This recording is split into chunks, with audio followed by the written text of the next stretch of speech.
हाय, कैसे हैं आप सब। उम्मीद है आप सब अच्छे होंगे। मेरा नाम निशीत रंजन है और आप देख रहे हैं इंग्लिश विद निशीत। आज के इस क्लास में हम लोग वर्ड्स पावर और ग्रामर की बात करेंगे। जैसा कि हम लोगों ने फ्री स्पोकन का क्लास शुरू करा है, जिसमें आज हम 24वें दिन आपके साथ हाजिर हैं वर्ड्स पावर और ग्रामर के सेक्शन के लेके। आज बात करेंगे वर्ड्स पावर में हम फ्रेजल वर्ब्स का, जिसमें कि हम बात करेंगे वैसे फ्रेज का जो बहुत ही यूज़फुल है कम्युनिकेशन में। लगातार हम कम्युनिकेशन में उन सारे फ्रेजेस का यूज़ करते हैं। आपको इस पे एक सेंटेंसेस भी बना के बताएंगे और उसके साथ साथ आपको भी इस पे सेंटेंसेस बनाने हैं। होप आप पेन और पेपर लेके बैठे होंगे। तो चलिए बिना समय गंवाए हम अपने क्लास की शुरुआत करते हैं। आइए बात करते हैं। देखते हैं, जो हमारा पहला वर्ड है वो है बर्न अप। बर्न अप का मतलब होता है धधकना। एग्जाम्पल के तौर पे सेंटेंस है, she put some wood on the fire and made it burn up. है ना, वो क्या की, कुछ लकड़ियाँ डाली आग में और उसे क्या की, धधका दी। है ना, जैसे आप कभी कभी देखते होंगे कि आग जब लगता है, आग धधकता है तो उसमें घी डाला जाता है। बोलते हैं कि घी डाल के आग धधका दिया गया। उसी तरीके से इसने क्या किया, लकड़ियाँ डाल के आग को धधका दी। ठीक है, तो लकड़ी डालना। Moving towards another one, burst in on. Burst in on का मतलब होता है अचानक आ जाना। जब कोई अचानक आ जाए तो हम उसको कहते हैं बर्स्ट इन ऑन। उसी के साथ सेंटेंस है, they will burst in on us on any moment. वो कभी भी अचानक आ सकते हैं हम लोगों के बीच में। है ना। तीसरा जो वर्ड है हम लोग का वो है बाई ऑफ। बाई ऑफ का मतलब होता है छुटकारा पाना। बोलते हैं ना, अरे उससे छुटकारा पा लिए बहुत मुश्किल से। है ना, कोई ऐसा शख्स जिससे आपको छुटकारा पाना है तो आप क्या कहते हैं, अरे बड़ा मुश्किल से छुटकारा पाए। तो छुटकारा पाना को क्या कहेंगे, उसको कहेंगे बाई ऑफ का मतलब छुटकारा पाना। सेंटेंस के तौर पे मैंने बनाया है, ही बाउट द ब्लैकमेलर ऑफ। मतलब वो क्या किया, छुटकारा पाया। किससे, ब्लैकमेलर से, जो उसको क्या करता था, ब्लैकमेल करता था हर समय। Moving towards the fourth one, that is by over. By over मतलब होता है घूस देकर अपनी ओर मिला लेना। कभी कभी हम क्या करते हैं कि जब अपना पक्ष मजबूत नहीं होता है तो सामने वाले को घूस देते हैं और उसे अपनी तरफ मिला लेते हैं। या ऐसा तब होता है जब आप केस में कोर्ट में जाते हैं, केस करते हैं, पुलिस को मिलाना होता है, तो ऐसे करके हम क्या करते हैं, या कभी गवाह को मिलाना होता है तो हम उसको मिलाते हैं। भाई घूस देके अपने पक्ष में फैसला मंगवा लेते हैं, तो अपने पक्ष में वर्डिक्ट करा लेते हैं, अपने पक्ष में फैसला मंगवा लेते हैं। तो वही कह रहे हैं कि about the magistrate over and got verdict even in his favour. है ना, मैंने उससे अपने पक्ष में मिलवा लिया। एंड मजिस्ट्रेट गेट ओवर, घूस देकर, and got verdict given in his favour, और क्या किया, अपने फेवर में फैसला मनवा लिया। है ना, तो ये आप भी कर सकते हैं। राइट, बाई ओवर, घूस देकर क्या कराना, किसी को अपनी ओर मिला लेना। Call back. कॉल बैक का मतलब एक तो होता है कॉल बैक करते हैं, मोबाइल से जो कॉल बैक करते हैं हम। एक कॉल बैक का मतलब क्या हो रहा है यहाँ पे, एक कॉल बैक का मतलब होता है वापस बुलाना। है ना, जैसे कॉल द सोल्जर्स बैक, जो सोल्जर्स हैं वहाँ पे उनको क्या किया जाए, वापस बुला लिया गया। कॉल फॉर का मतलब होता है मांगना। जैसे आप कुछ मांगते हैं तो उसका मांगना होता है। जैसे some political parties called for the resignation of CM. कुछ जो पॉलिटिकल पार्टीज हैं वो क्या मांग रही हैं, डिमांड कर रही हैं। यहाँ मांगना मतलब होता है डिमांड करना। वो डिमांड कर रही हैं क्या, रेजिग्नेशन, इस्तीफा। किसका, सीएम का। राइट, कुछ जो पॉलिटिकल पार्टीज हैं वो क्या कर रही हैं, सीएम का इस्तीफा का डिमांड कर रही है। जैसे बिहार में आप रोज़ सुनते हैं, ठीक है ना, कि सीएम को इस्तीफा दे देना चाहिए, नीतीश कुमार को इस्तीफा दे देना चाहिए, ये करना चाहिए, वो करना चाहिए। ठीक है, चूँकि वो मेजोरिटी में नहीं है, लार्जेस्ट पार्टी में नहीं है। तो ऐसी बातें हर जगह होती हैं जहाँ पे गवर्नमेंट माइनॉरिटी में होती है, मेजोरिटी में नहीं होती है, फुल फ्लेज गवर्नमेंट नहीं होती है। तो वहाँ पे ये कहा जा रहा है सम पॉलिटिकल पार्टी। जब ऐसा नहीं कि मांगना वहीं पे हम यूज़ करेंगे। यहाँ पे मैंने एक पॉलिटिकल पार्टी से सेंटेंस बनाया है, some political parties called for the resignation of the CM. कुछ पॉलिटिकल पार्टी जो है वो क्या कर रही हैं, रेजिग्नेशन डिमांड कर रही हैं, बोल रही हैं कि आप इस्तीफा दे दीजिए। रेजिग्नेशन का मतलब क्या हुआ, इस्तीफा मांगना ऑफ द सीएम, सीएम का। सीएम का मतलब चीफ मिनिस्टर, ये तो पता ही होगा। कॉल फॉर का मतलब मांगना, कॉल ऑफ का मतलब वापस लेना। कॉल ऑफ का मतलब वापस लेना। जैसे कि यहाँ पे है, the proposed strike was called off. जो स्ट्राइक रखा गया था उसे क्या कर लिया गया, वापस ले लिया गया। कभी कभी आप देखते होंगे यूनियन वाले लोग जो होते हैं, बैंक व कर्मचारी या अलग अलग कर्मचारी संघ, वो क्या करते हैं, हड़ताल करते हैं, स्ट्राइक करते हैं। है ना, चीज़ों को बंद कर देते हैं। अपनी डिमांड को मनवाने के लिए सरकार से वो चीज़ों को बंद करते हैं। उसको हम क्या कहते हैं, स्ट्राइक कहते हैं। राइट, तो जब आपको स्ट्राइक का मतलब नहीं पता है कि स्ट्राइक क्या होता है तो उसको इंग्लिश टर्म में दैट इज स्ट्राइक कर देते हैं।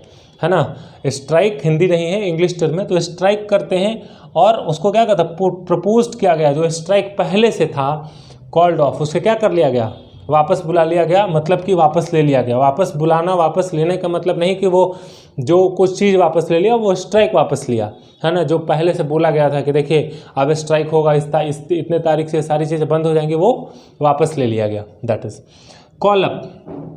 कॉल अप का मतलब होता है as soon as I reach the Delhi I will call you up, है ना। यहाँ कॉल अप का मतलब हुआ टेलीफोन करने से। किससे मतलब हुआ? टेलीफोन करने से। कह रहा है कि जैसे ही मैं दिल्ली पहुँचता हूँ, आई विल कॉल अप, मैं तुम्हें क्या करूँगा? टेलीफोन करूँगा। टेलीफोन कर, आप फ़ोन भी कह सकते हैं, कॉल करूँगा भी कह सकते हैं, तो आप जिसमें कंफर्टेबल हो आप कह सकते हैं। क्या कह रहे हैं? As soon as I reach Delhi I will call you up, जैसे ही मैं दिल्ली पहुँचता हूँ मैं तुम्हें क्या करूँगा? कॉल करूँगा, राइट, टेलीफोन करूँगा। कॉल अप का मतलब एक और होता है स्मरण करना, है ना। स्मरण करना का मतलब क्या होता है? याद करना। कौन सी बात? पुरानी बात या कुछ ऐसी बात जो आप याद कर रहे हैं, उसको हम क्या कहते हैं? कॉल अप कहते हैं, मतलब कि स्मरण करना कहते हैं। एग्जाम्पल के तौर पे देखते हैं, I call up the events of my childhood. मैं स्मरण करता हूँ किसको? अपने जो बचपन की यादें हैं उसको। अक्सर हम बचपन की यादों को क्या करते हैं? याद करते हैं, स्मरण करते हैं। तो उसका हिंदी क्या हुआ? स्मरण करना। कॉल अप का मतलब स्मरण करना। Burn out. बर्न आउट का मतलब होता है बुझ जाना। जैसे कभी आप आग बुझते देखे होंगे, बुझ जाना, तो वही है। बर्न आउट का मतलब बुझ जाना। द फायर बर्न आउट, जो आग जो है वो क्या हो गई? बुझ गई। तो बोलते हैं ना आग बुझ गया, आग जल गया। तो बर्न आउट, बुझना का क्या बोलेंगे? The fire burn out. Candle बुझ गया, कैंडल बर्न आउट, है ना, कैंडल बर्न आउट। अब ऐसे बोलेंगे। तो जो चीज़ बुझ गया उसको हम किससे बोलेंगे इंग्लिश में? Burn out. एक बार फिर से देख लीजिए। बर्न अप का मतलब धधकना। बर्स्ट इन ऑन का मतलब अचानक आ जाना। बाई ऑफ का मतलब छुटकारा पाना।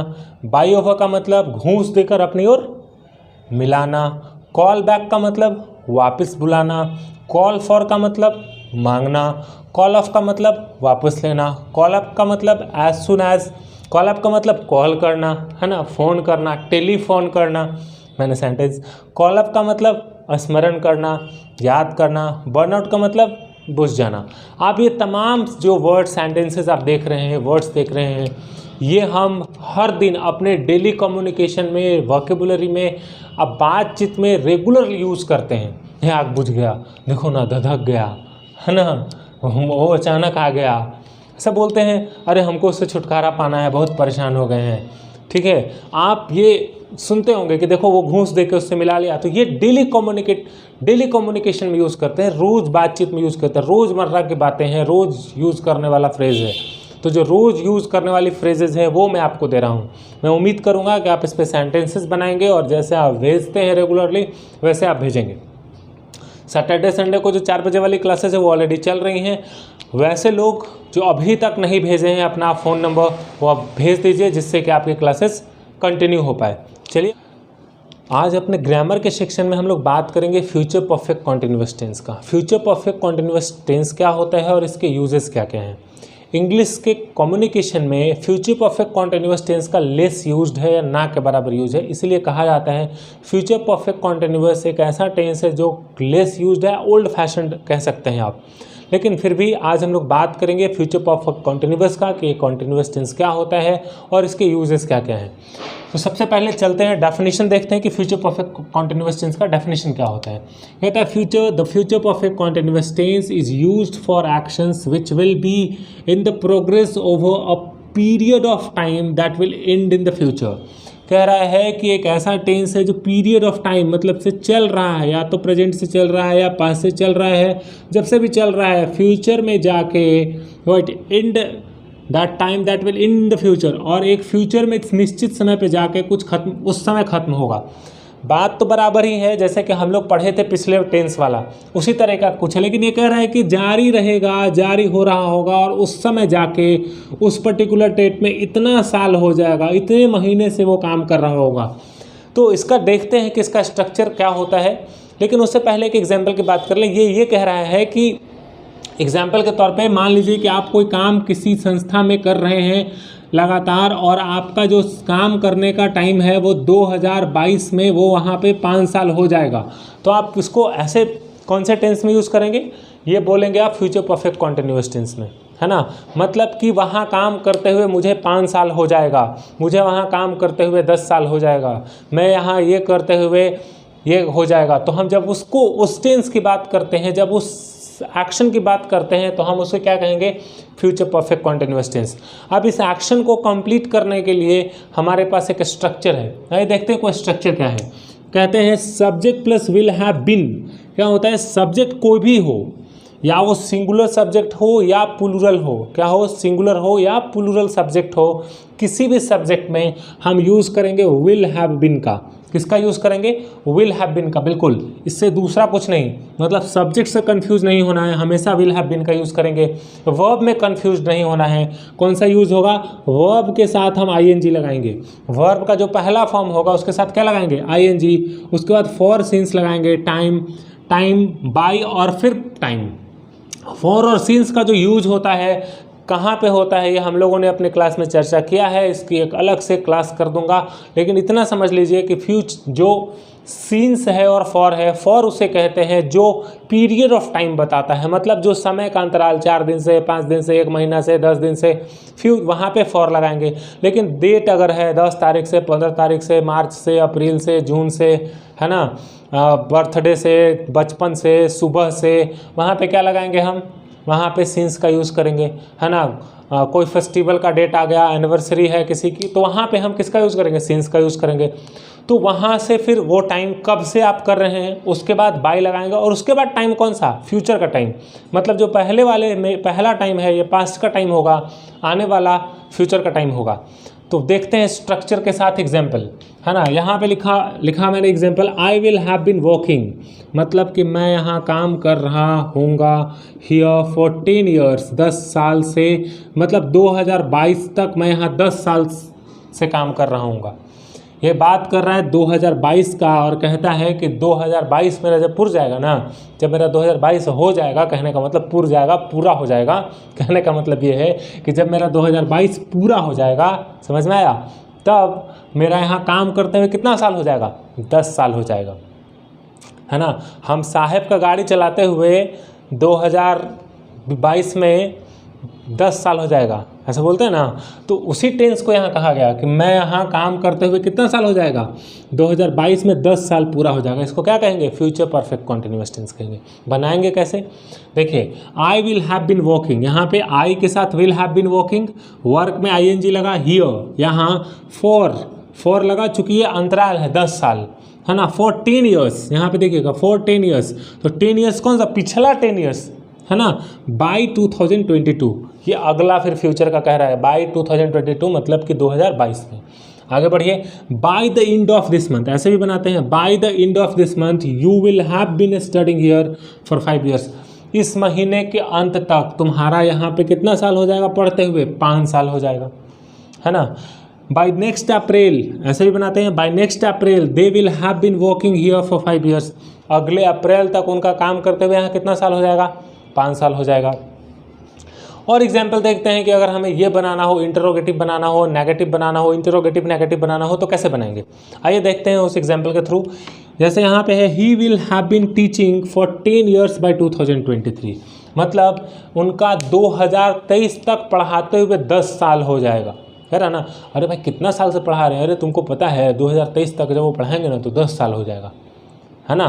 तो जब ये एक्सपीरियंस की बात कर रहा है, मतलब ये कह रहा है कि 10 साल हो जाएगा, मैं फ्यूचर परफेक्ट कॉन्टिन्यूअस टेंस की बात कर रहा हूँ, 10 साल हो जाएगा, तो ये कहेंगे, इस टेंस का यूज़ करेंगे।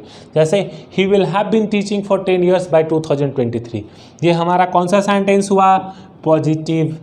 कौन सा सेंटेंस हुआ, पॉजिटिव। अगर नेगेटिव बनाना हो तो कैसे बनाएंगे, लिखेंगे he won't have been teaching for 10 years by 2023, है ना, ये हो गया नेगेटिव। अगर इंटरोगेटिव बनाना हो तो क्या करेंगे, पहले लगा विल हैव को पहले, will he have been teaching for 10 years by 2023, ठीक है। उसके बाद won't he have been teaching for 10 years by 2023, मतलब यहाँ पे देखिए जब वोंट ही हैव लगाएंगे यहाँ पे क्वेश्चन मार्क होगा, विल ही हैव लगाएंगे यहाँ क्वेश्चन मार्क होगा।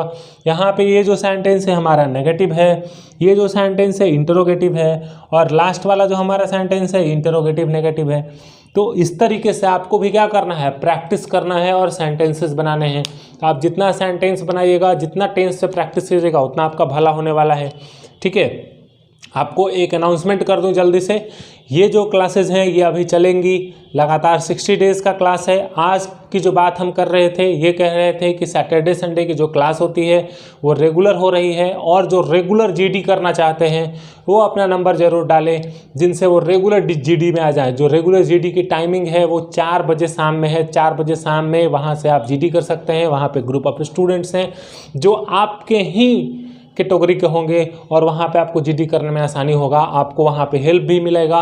वहाँ पे मैं भी हूँगा, आपको बताऊँगा कि कैसे इंग्लिश बोलना है। चूँकि ग्रामर पढ़ के तो इंग्लिश बहुत हद तक आप फ्लुएंट नहीं हो सकता। हाँ, आपको एक तरीका पता हो सकता है, लेकिन फ्लुएंसी लाने के लिए, बोलने के लिए तो आपको एक ग्रुप की ज़रूरत पड़ेगी, और वो ग्रुप मैं अवेलेबल करा रहा हूँ आपको। और इसके लिए आप तैयार हो जाइए, आप अपना नंबर की दीजिए, और मंडे से आप regularly with dedication you must join the group discussion classes, right? I'll be there, I will assist you and I will guide you and you can be a better speaker, right? With this hope, thank you so much. मिलते हैं अपने अगले class में, bye bye.